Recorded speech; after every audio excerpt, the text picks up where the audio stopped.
if I'm 25 years old, if I want to retire by 2035, I only need 2.41 Bitcoin. That's pretty bullish. And again, the further out, let's say I want to be more conservative and I want to retire by 2045. So in 20 years' time, I could retire at the ripe, hopefully young age of 48 with only 1.07 Bitcoin today. That's very, very interesting and very optimistic in my eyes anyway. 100%. And actually, so you said you're 28, right? Yes. So you would be a little closer to the cell above it then, closer to 25. So you'd be still 20-year time. You'd need roughly just a little less than 1.2, but it's 1.1-ish probably, right? Me on the other hand, I'm 36, so I'm closest to that age 35 bucket. So if I was taking the same plan as you, looking at a 20-year, work for the next 20 years, I want to make sure I have enough to where if I needed to spend down, and by the way, this single view that you're showing here is for somebody who has roughly in 2025 dollars a total annual living expenses of $100,000 a year. So that may not apply to everybody, but I think it captures a decent amount of people. There's families, there's people who live in other countries that are more expensive, of course, but I think this is a good starting. If this is what your expected annual living costs are for the rest of your life, then this is a good map of how to do that. So. Well, that's why I'm even more that's why I think this model is optimistic and bullish, because that's a great caveat you mentioned there, Smitty. This is assuming you want to spend $100,000 a year. Now, again, $100,000 a year here in Peru, you're living like a damn king for $100,000 a year, yeah. Let me tell you. And most places in South America. Again, there's obviously some cities where it's a little bit different. Like I'm here in Madrid right now. Madrid's for housing, it's a lot more expensive here in Madrid. But again, I think $100,000 per year, like you're living upper class for, I think, the majority of the world, unless you're living in some of these big mega Western cities like, Miami, LA, London, Madrid, Sydney, Australia. Yes. I think you're living very well for 100K a year. That's why I think the model is very bullish and very optimistic. I agree with you. And the other thing I'll mention is some of these things aren't immediately obvious unless you read my post that comes along with it. But that's $100,000 a year, again, in 2025 dollars.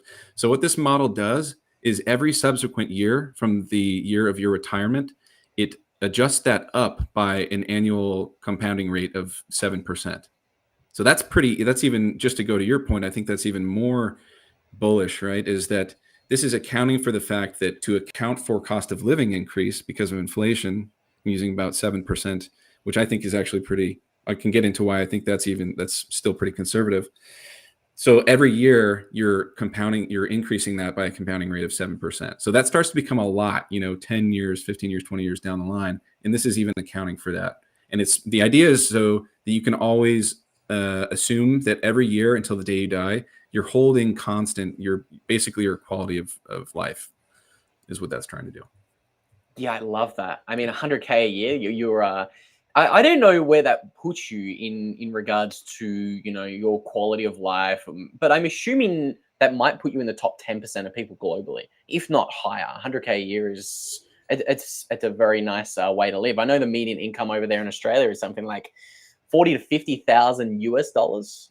So again, 100%, well above the median, right? And I think again in the US we tend to be pretty US centric sometimes, and I think there's a huge swath of the world that this, like you said, this would be like living like royalty essentially. So I'm with you.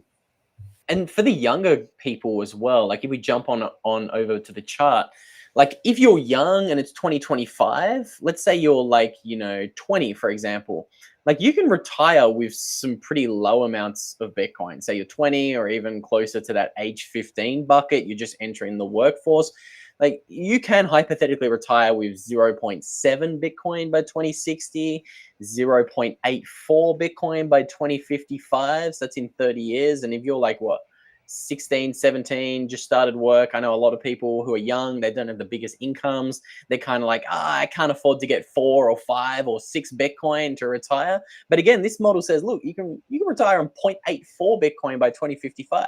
30 years in the future, you'd be retiring in your 40s, and you don't need a full coin to do that. So again, I think this paints a very bullish and optimistic future for people.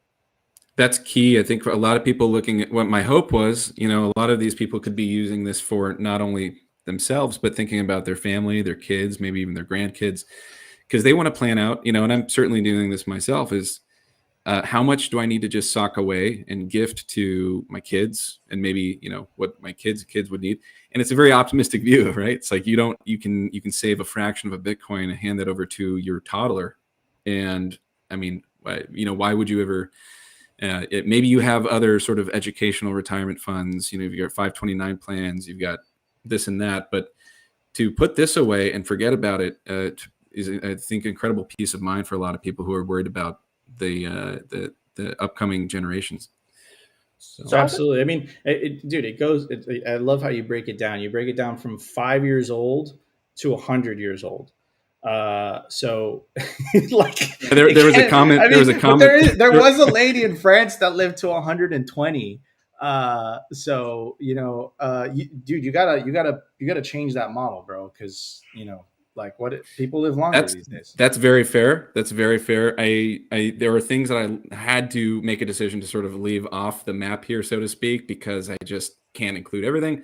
But I would definitely be happy to form an update here. I know people are going to start living longer. I think for 99.9% of people, if you're starting to get to age 100 and above, I mean, let's be honest. I think, I'm not speaking for those outliers. I think quality of life is probably not super. That could change given technology. So that's a good point. That might be something I take a closer look at a future edition. But one funny comment to the age 5 and up is, somebody made a comment about, I like how you included down to age 5 for a retirement plan, right?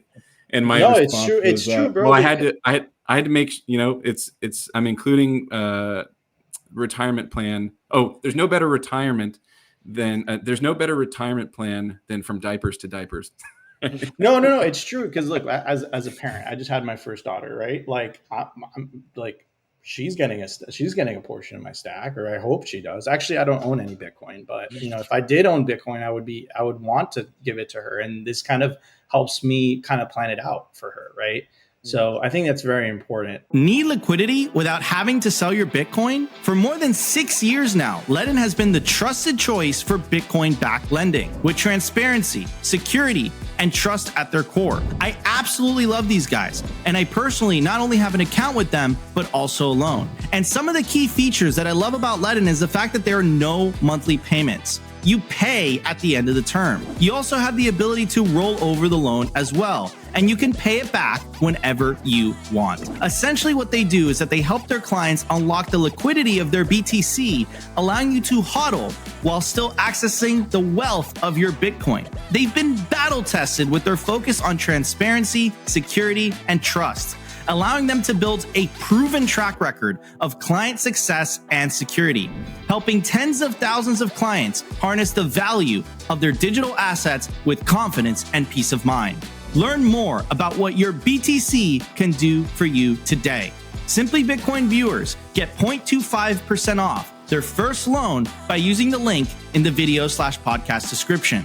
What are you waiting for? Head over to ledn.io today.